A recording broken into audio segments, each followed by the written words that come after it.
Hey, good morning, guys. Happy Friday. We're making our way through our very first week of e-learning, and I have a huge treat for you guys today. Um, it's Thursday night right now, and I went ahead and I called my mom, who was an emergency physician for about 30 years in Chicago. Before that, she was in New York City, and currently, right now, she's practicing medicine in California. She recently was at the World Health Organization headquarters, where she was invited to represent America in conversations with doctors from around the world in how to fight infectious diseases like COVID-19. So she is just an absolute expert, and today we all get a benefit from her expertise. And so today, all I want you to do is just watch this interview and think about um, all the great perspective that my mom brings and everything that you're learning. Okay, here we go. Okay, well, here we have my mom. This is Dr. Cosby. Mom, thanks so much for joining my class today. How are you doing? I'm doing great. How are you, Matt? Thanks for asking. I'm doing phenomenal. So I just was hoping that you could give us some context from the medical perspective on coronavirus. So can you just start by explaining what is sort of your medical background, like what's your Sure. expertise in? So, my background is in emergency medicine, and I trained in New York City, and I practiced most of my career in Chicago. And I've kind of been taken by big urban centers, so I see a lot of big medicine, like big events in cities and mass casualty kinds of things. Okay, so that's actually a great intro into the question I wanted to ask you to start us off. I know that when you were at Cook County, which is the hospital in Chicago that you spent a lot of time at, you did a lot of different drilling for terror attacks, sort of like biohazard, dirty bomb type things. Can you talk through some of the training that you received while you were at that hospital in Chicago? Sure. So, emergency medicine in general kind of oversees emergency medical services. So, we oversee and train and are responsible for disaster relief and for responding to mass casualty events. We're the ones who put protocols in place for the paramedics and EMTs, and we lead most big disaster kinds of responses. So, part of just basic training in emergency medicine is the ability to know how to respond to that. And it includes a wide range of things. When I was in New York, I learned about how to rescue patients out of cave collapses. So, if people were crushed in a cave incident or an earthquake, or and you could essentially imagine any kind of mass casualty event. And then later in Chicago, a lot of my training was largely influenced by 9/11. That happened on our watch.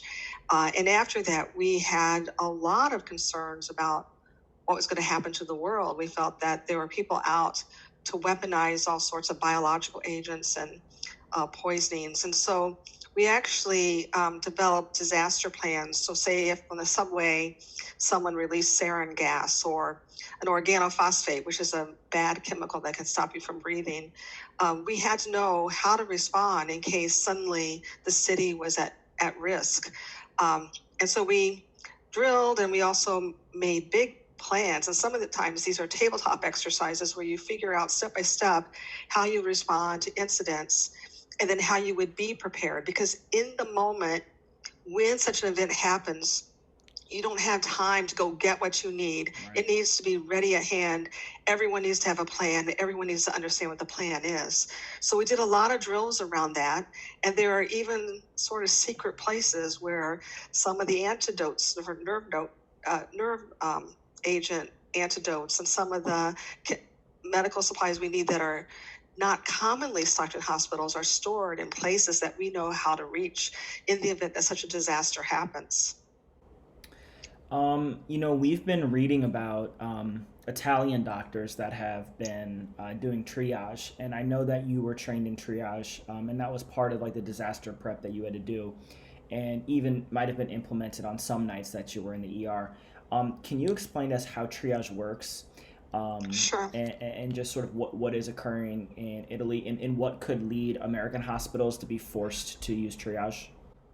Right. Well, the concept of triage actually comes from battlefields where when you respond to someone who's seriously injured, you need to know how fast to move and who can be rescued. And emergency medical systems adopted triage generally. It's routinely done when you walk up to an ED. The very first thing they do is determine what level of care you need and how you should what priority you get to get into the ED. What people don't often know is that in mass casualty events or in situations where the need for service exceeds your capacity, triage takes on a very different connotation. Right. So there's actually 4 or 5 different levels of triage.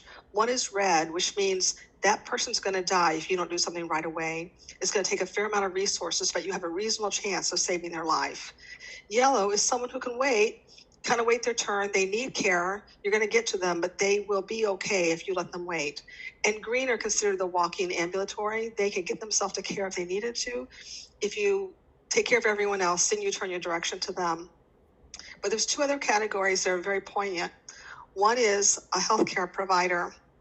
They get a priority. Most of them won't use it, but they get priority because if you lose a healthcare provider, then all the reds are going to die because eventually you won't have the ability to care for them.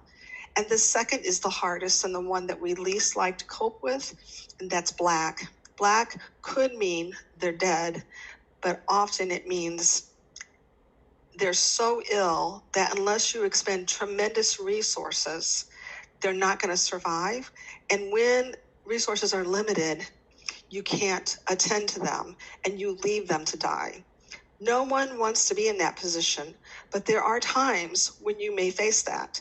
A good example in our lifetime has been during Hurricane Katrina, when they found that there weren't enough medical staff to take care of the critical ill in Memorial Hospital in New real Orleans. Quickly, students. So Hurricane Katrina hit in 2005, I believe, and it wiped out the city of New Orleans and a whole lot of areas around that. Right. I'm sorry to interrupt you. Keep going. And the hospitals couldn't get supplies. They were flooded out. And the people who were in the hospital in that moment essentially moved in and stayed delivering 24-hour care. And many patients died because there simply weren't enough people to take care of them. They were left to die. In Italy, that's the situation they're facing. When you have so many sick people, not enough life support, not enough critical care, you have to decide who you're going to resuscitate, who gets the ventilator. And sometimes you walk away from people because you simply think you don't have the resources in order to save the very young or the ones who need a lot of care, a lot of resources, but they will live. You neglect those that you think probably won't survive simply because you don't have the resources. And that's never something that anyone deals with lightly, and it weighs pretty heavily on people. It's a pretty traumatic thing as a healthcare provider, not just pour your whole heart into whatever it takes, but you have to optimize the amount of people you can save. I know that when you were working in Chicago, there was a whole lot of gang violence and stuff like that that you would see on a pretty routine basis. Did any of those events ever sort of reach the level where you had to go into triage, or did you only experience that in training? What hospitals try to do is they try to spread the trauma across the city. So trauma centers routinely go on diversion, trying to push patients away from them. There are times when the urgency is so fast that you can't do that. I can remember during my training in New York that 2 simultaneous accidents happened at once, and the EMS system didn't know, and they both arrived at the same time. And we lost several people there, primarily because we were managing so many things at once that we simply couldn't do all the needed things. And at some point it became impossible to do the needed. It wasn't a conscious decision in that situation. It was just that you knew that had the situation been different, that you probably could have saved some. Right. As coronavirus begins to pick up speed in the United States, do you have a sense of what weaknesses in our healthcare system are being exposed by coronavirus or could be exposed by coronavirus? Well, the reality is our healthcare system is actually, despite we think it's advanced, we do many advanced things, it actually is quite fragile. For whatever reason, decisions have been made to try to minimize inpatient care and minimize hospital beds and minimize intensive care units. So at most of the time we're running at 80% capacity, which means that when you get hit with just people don't come in on a regular order. They tend to come in like you get a bad trauma or you have a bad illness in the community. They tend to come in sporadically, and during those periods of peak activity, they will exceed what you can do. And every year I can say that influenza epidemic generally taxes the healthcare system, and we often are stuck without not enough ICU beds, not enough ORs. If you combine another acute illness on top of that, the healthcare system will not be adequate to the moment. And then you're going to face those situations where the need exceeds the resources, and people will wait longer to get in, and they'll get sicker, and you just end up with a lot of unnecessary mortality and morbidity simply because you're unable to react fast enough. I've heard a lot of healthcare folks talking about this idea of flattening the curve as we get more and more people. Can you just explain to my students what that means and how we do it? So, because the big thing that makes coronavirus so dangerous to us is it has all the characteristics that define an ideal organism for a pandemic. One, it's an organism that no one's seen before, so there's no immunity. Anyone who's exposed to it doesn't have any defense, automatic defense. Secondly, it's very contagious. Thirdly, it's spread through a respiratory route, which makes it very contagious amongst people. So when it hits a community, the impact is rapid. And because it's being so rapid, it's going to push people into the healthcare system immediately on big masses of people. Even influenza tends to kind of occur over the season, but coronavirus, when it hits your community, bang, it spreads fast. And there's a sudden rush on the healthcare system. And when you exceed the capacity of your healthcare system, then everything starts to fall apart. It's sort of like even the things that you should be able to do, the numbers you should be able to care for, when you exceed that capacity, everyone sort of becomes less efficient. And even the things you would ordinarily be able to do, simply because you're overtaxed and can't handle the numbers, everything just falls apart. So the idea is if you can slow the progression throughout the community, you can slow that initial buildup and let it happen over time. Like it may be that 80% of the population will acquire it, but if it will be over a year or 6 months instead of over 4 weeks, the healthcare system can absorb it, and it won't exhaust all the resources so that there's not enough to take care of people.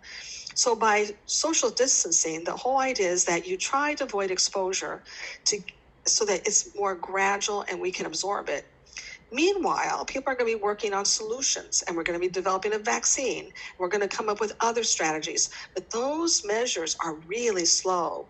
It's going to take at least a year. And so this first season where everyone is kind of new to this organism, if you don't social distance, then the healthcare system will just implode and you'll have a lot of deaths. If you slow it so that people can take care of patients, get them recovered, get them out before the next big batch come in, you'll be able to offer everyone the best opportunity to survive rather than having needless deaths. And this is the tragedy of not being prepared, one, not having big stockpiles of things that we need, right, and not trying to slow that progression and flatten the curve out so that we can better take care of people. So, on that note, what and I'm not asking you to predict the future, but if you just had to guess, what do you think sort of like the long-term outlook is for this pandemic? How long should folks expect to be inside? The Indiana governor today banned school through May 1st. So, Yeah. We're going to be out for a while. And I'm hearing people that suspect that it could be at its height in June or July. What's your Yeah. perspective on it?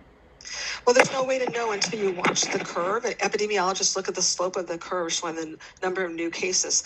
Right now, our slope is really an acute slope. Now, part of that is our testing was delayed, so it doesn't necessarily reflect new exposures. It's just that we're starting at a very sharp curve. We could burn out like China and be done in a couple months. But the reality is, if we're successful at social distancing, we're going to flatten it, we're going to cope with it. But then when we go back to our usual activities, it's going to peak again. Right. And so you may flatten it, but then have another peak, and then flatten it and have another peak. And no one knows until we see kind of the pace of this and how successful we are. The reality is, when a new organism evolves, it doesn't go away. It's going to come back again. We don't know if it's going to be seasonal or if it's going to be kind of a chronic smoldering in the background. So the natural history is, once it's here, it's probably going to be here, and it's going to resurface. But in the meanwhile, we're going to develop a vaccine, sort of like flu. We have a flu season every year, and the season sort of goes around the world. Everyone has their flu season, but we get vaccinations and people get exposed, and there's some low level, what we call herd immunity, where the population in general is kind of has some low level of immunity to it. But the real problem is that this is probably not the last time this is going to happen. Mm-hmm. We know there's a potential for more pandemic, primarily because of how global our world is. So that someone can be in China, and I don't know, what is the travel time, the air flight from China to the U.S.? Yeah, 12 or 14 in a matter of time, right. The virus just hijacks them and hitches a ride over to another part of the world, and we quickly spread things. In many years ago, when travel was not so global, we had similar awful things, but they were contained. So like when the European explorers came to America, they exposed the native population to organisms they'd never seen. They had no immunity, and they wiped them out. It's a similar kind of thing, but on a small scale. Right. When a new novel organism develops and spreads quickly, this is just what we're going to face. And we know this. And for some time, there's been planning for this. But what happens is that you'll go periods of time where nothing happens. And if there is a new organism, maybe it's not quite as infectious or as virulent, doesn't cause as many deaths, and everyone lets their guard down.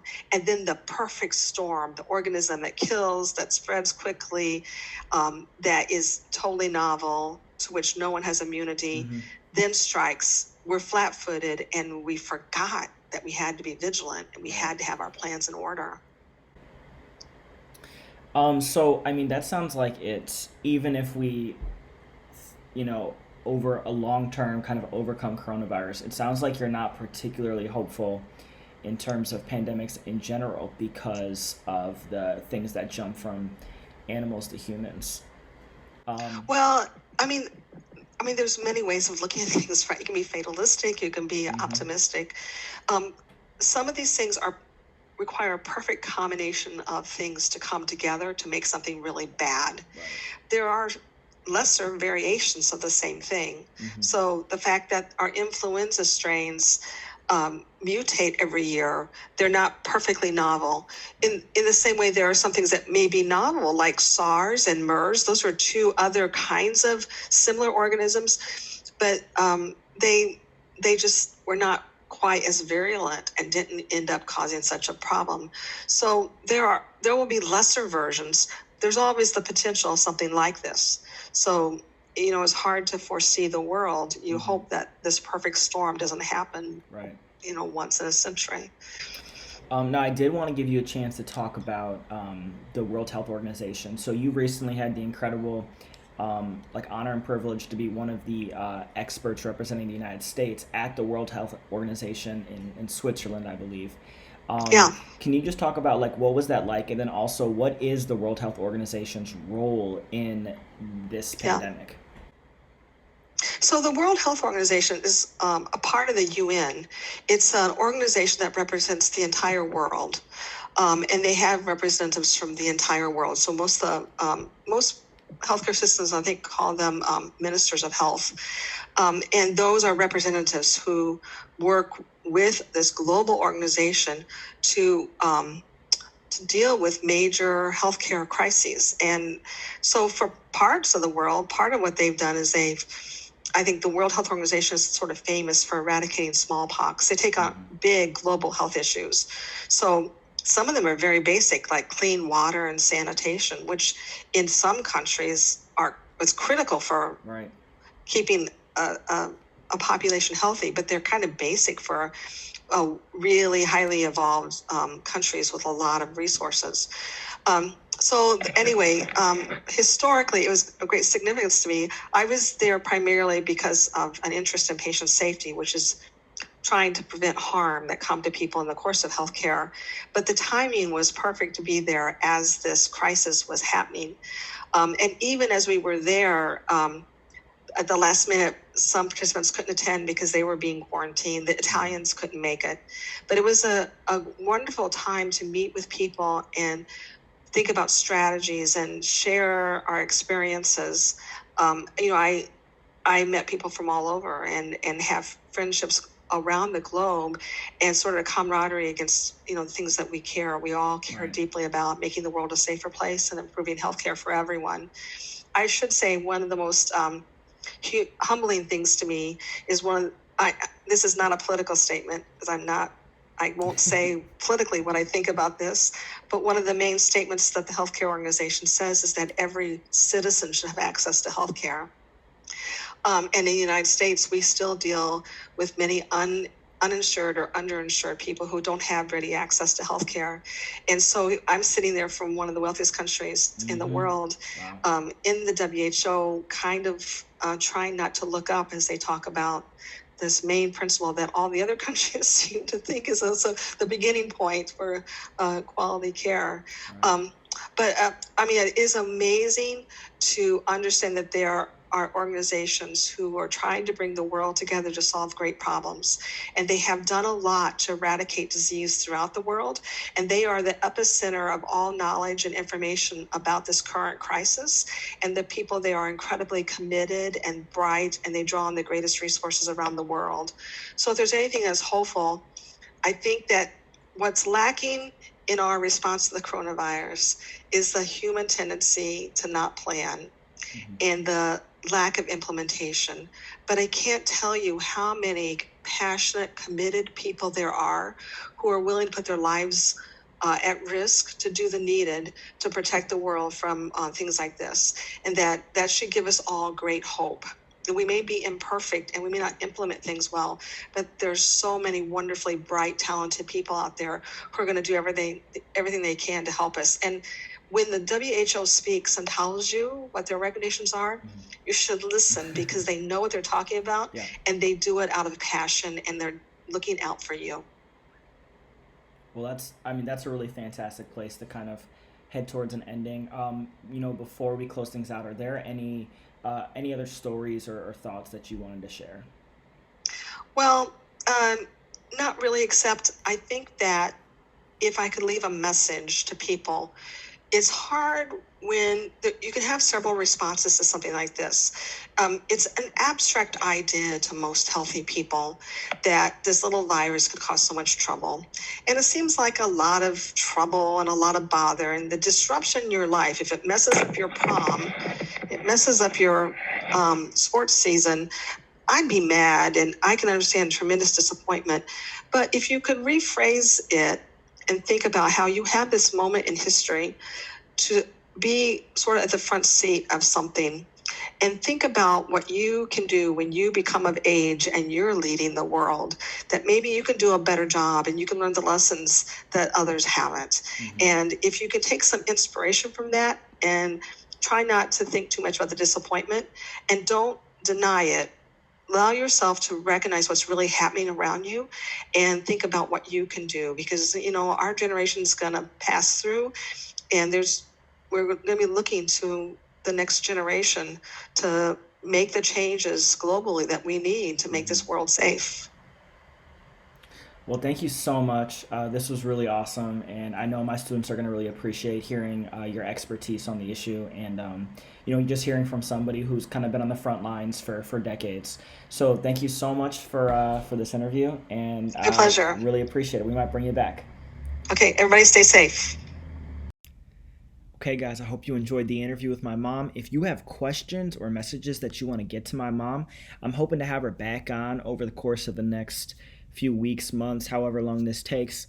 And so if you guys have any messages or questions or whatever, just send them to me and I'll get them to my mom and I'll have her back on again soon. Okay, guys, have an awesome weekend. Enjoy it. Stay safe.